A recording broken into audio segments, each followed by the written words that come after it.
I am John Roel Concepcion and I am here to talk about the sprint race.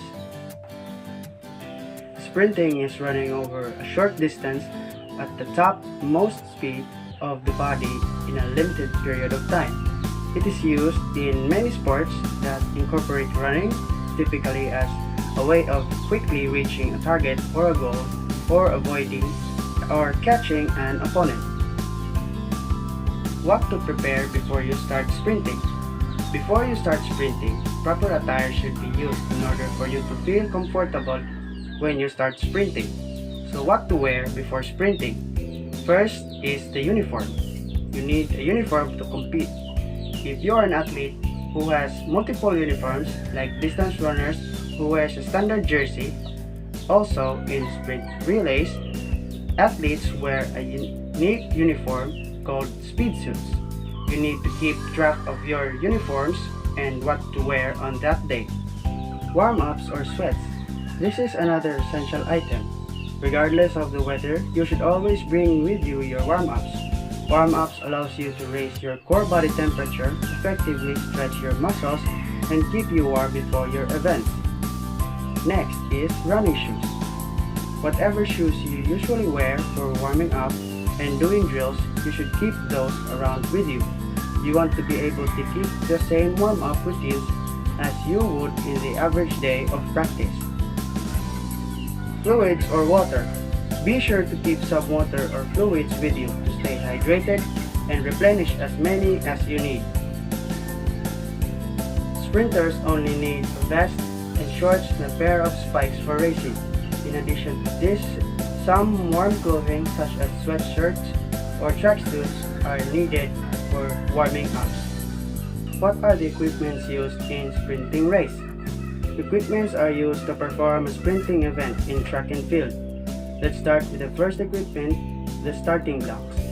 Adjustable pedal starting blocks allows the athlete to change the angle of the pedal to fit their body type and starting style.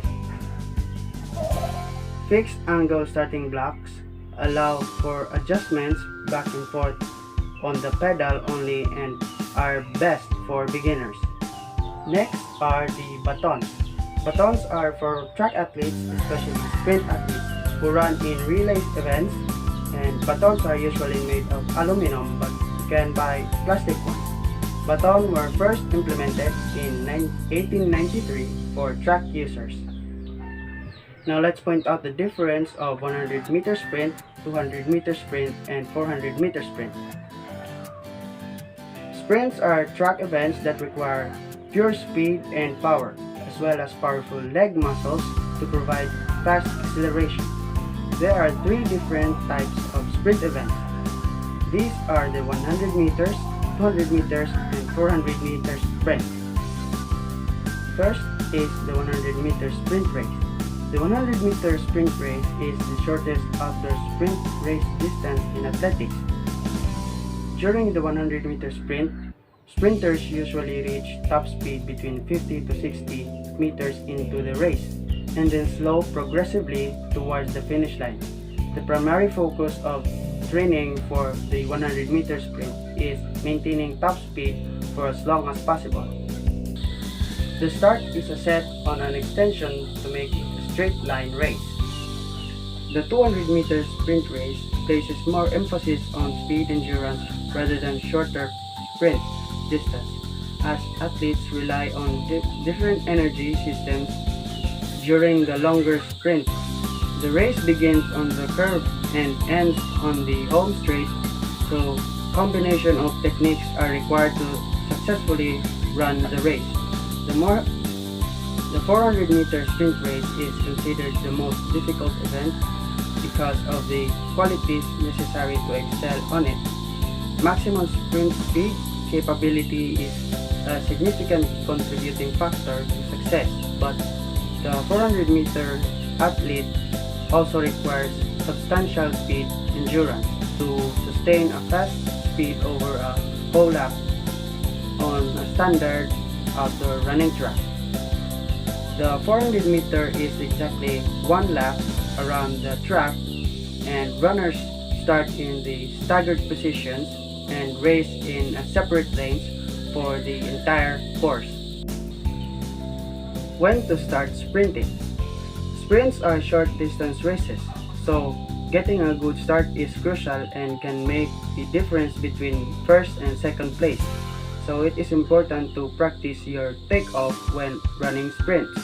Having someone use a starter pistol or a horn to signal the start of a race is helpful, and so that you can get used to the sound and not get startled. And this will also practice your takeoff right as the horn blows. How to win a sprint race? Winning a sprint race takes up a lot of effort and time. The requirements on how to win a sprint race are training hard mentally and physically, have a good sportsmanship, set yourself up in a good position at the starting line so you can start ahead of the others, and lastly, remain focused.